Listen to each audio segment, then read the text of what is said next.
हम लोग mentally disturb नहीं है, हम लोग फिजिकली डिसेबल नहीं है, लेकिन उसके बावजूद भी हम लोग टारगेट डिसेबल है। हमें पता ही नहीं है हमारे जीवन का टारगेट क्या है, हमें कितना बिजनेस करना है, कितना एक्सपेंशन करना है। किसी भी बिजनेस में अगर आप फ्रेंचाइज करना चाहते हैं तो सामने वाले व्यक्ति के केवल 5 सवाल होते हैं। यदि आप किसी व्यक्ति को 5 सवालों के सही जवाब दे दें तो वो व्यक्ति आपके बिजनेस में इन्वेस्टमेंट करने के लिए तैयार हो जाता है। कौन से वो 5 सवाल? ठीक वही सवाल जो अगर आपसे कोई पूछे कि मेरे बिजनेस में इन्वेस्ट करो तो सबसे पहला सवाल आपके दिमाग में क्या आएगा? क्या क्वेश्चन होगा सबसे पहला? सिक्योरिटी कितना लगेगा? Number 1 investment. अगर आप किसी भी व्यक्ति के बिजनेस में इन्वेस्ट करने जा रहे हैं या फ्रेंचाइज करने जा रहे हैं, आपका खुद का पहला क्वेश्चन होगा इन्वेस्टमेंट क्या होगा। तो हमें कंपनी की इन्वेस्टमेंट के बारे में बताना है। नंबर 2 इंफ्रास्ट्रक्चर कितना लगेगा, स्पेस एरिया कितना लगेगा। पूछेंगे ना कि भाई 50 लाख रुपए लगेंगे, कितना बड़ा एरिया रिक्वायर्ड है? उन्होंने कहा जी 1200 से 1500 स्क्वायर, या 1000 से 2000, या 5000 से 10,000, या 10,000 से 20,000। आप रिक्वायरमेंट बताएंगे अपनी स्पेस के बारे में। तीसरा क्वेश्चन, पैसा भी है हमारे पास, जगह भी है या किराए की हमने ले ली। तीसरा क्वेश्चन होगा कि इसके बाद में इन्वेस्टमेंट लगाने के बाद में टर्नओवर कितना जनरेट होगा, मतलब कितना पैसा आएगा। चौथा सवाल होगा टर्नओवर के बाद अगर टर्नओवर डिसाइड हो जाए तो रेशियो ऑफ मार्जिन क्या होगा, कितना प्रॉफिट आएगा। इसी का ज्वाइंट सवाल है कि ratio of margin, break even point, BEP, break even point, मतलब कहां पर प्रॉफिट नो लॉस कवर हो जाए। ब्रेक इवन पॉइंट क्लियर है सभी को? ब्रेक इवन क्या होगा। उसके बाद अगला क्वेश्चन होगा ब्रेक इवन के बाद आरओआई कितना होगा, जितना पैसा मैंने लगाया वो कितने साल में रिकवर हो जाएगा। 50 लाख रुपए लगाए, मैं कहता हूं लाख रुपए भी कमाते रहे तो 50 महीनों में जाके पूरे होंगे। एक ब्रेक इवन पॉइंट क्या होगा और उसके बाद आरओआई क्या होगा, रिटर्न ऑन इन्वेस्टमेंट, कि जितना पैसा उसने लगाया उसको रिटर्न कितनी आएगी, या कब तक पैसा पूरा रिकवर हो जाएगा। उसके बाद का सबसे आखिरी सवाल होगा जो पहले 2 सवालों से मिलता था, तो प्रॉफिट क्या होगा। लास्ट जो सवाल होगा आपकी तरफ से सपोर्ट एंड सर्विसेज क्या होगा। यही सवाल अगर आप किसी भी व्यक्ति से बिजनेस पार्टनरशिप करना चाहते हैं तो आप यही पूछेंगे, जाने और अनजाने में भी। मतलब आपको फ्रेंचाइजी प्रपोजल बनाना पता हो या ना हो, आपको बिजनेस का प्रपोजल बनाना पता हो या ना हो, आप यही सवाल पूछेंगे या नहीं? यही क्वेश्चन होते हैं एक बिजनेस में। और यदि सामने वाला व्यक्ति इन सभी सवालों का सही जवाब आपके सामने प्रपोजल के माध्यम से रख देगा तो वो आपका बिजनेस पार्टनर बनने के लिए तैयार हो जाएगा। आगे वाली क्लास में हम बात करेंगे कि जो बिजनेस का प्रपोजल है वो डिजाइन कैसे होता है।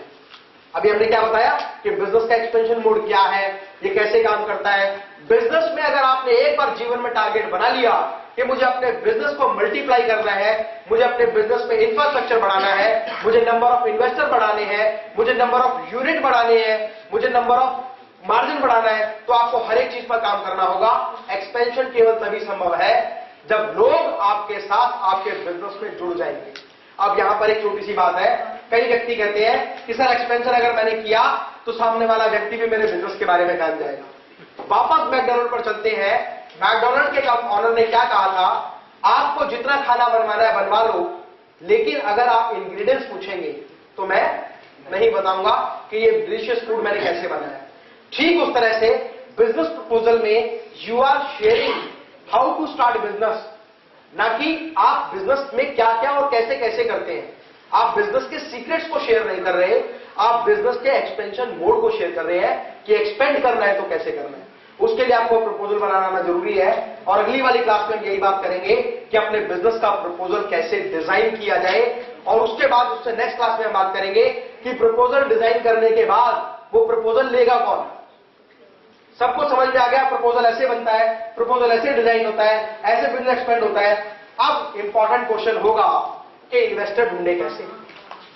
अच्छे बिजनेस में बिजनेस के फ्रेंचाइजी या डीलर या डिस्ट्रीब्यूटर अगर हमें मुझे बढ़ाने हैं तो मैं उन लोगों को ढूंढूं कैसे, वो कहां मिलेंगे। और 2 तरीके होते हैं किसी भी बिजनेस में इन्वेस्टर्स को ढूंढने के। ठीक उस तरह से जैसे हमारे डिफेंस में 2 तरह की फोर्स होती है, एक पुलिस और दूसरी बीएसएफ। बीएसएफ को क्या देते हैं, स्टेन गन और हजारों बुलेट देते हैं और कहते हैं धार धार चलाते रहो, कोई ना कोई आतंकवादी तो मरेगा ही। कई लाख बुलेट चलाने के बाद अब 20, 30, 40 लोग मरते हैं। ऐसा है नहीं? क्यों? इसी तरह से बिजनेस में जब इन्वेस्टर ढूंढा जाता है तो बड़ी कंपनी कैपिटलिज्म के सिस्टम को इंप्लीमेंट करती है, एक साथ बल्क एडवर्टीजमेंट करती है, बड़ी एडवर्टीजमेंट, तो बहुत सारे इन्वेस्टर्स आ जाते हैं। आपने देखा रिलायंस डिजिटल स्टोर इतने सारे खुले हुए, क्या आपने कभी एडवर्टीजमेंट देखा कि रिलायंस डिजिटल स्टोर की फ्रेंचाइजी अवेलेबल है? How they get the franchise? क्या कभी आपने मैगडी के बाहर बोर्ड लगा देखा कि फ्रेंचाइजी लेने के लिए श्री राम प्रकाश से संपर्क करें? नहीं ना? या मिस्टर डोनाल्ड डिसूजा से संपर्क करें? लेकिन उन कंपनी ने फ्रेंचाइज कैसे बनाई? उन्होंने वो इन्वेस्टर कैसे ढूंढे? उनको कैसे वो लोग मिले जो उनका फ्रेंचाइज लेंगे? दोस्तों, इस अर्थव्यवस्था में हर वो लोग हैं जो बिजनेस या तो कर रहे हैं या बिजनेस की अपॉर्चुनिटी ढूंढ रहे हैं।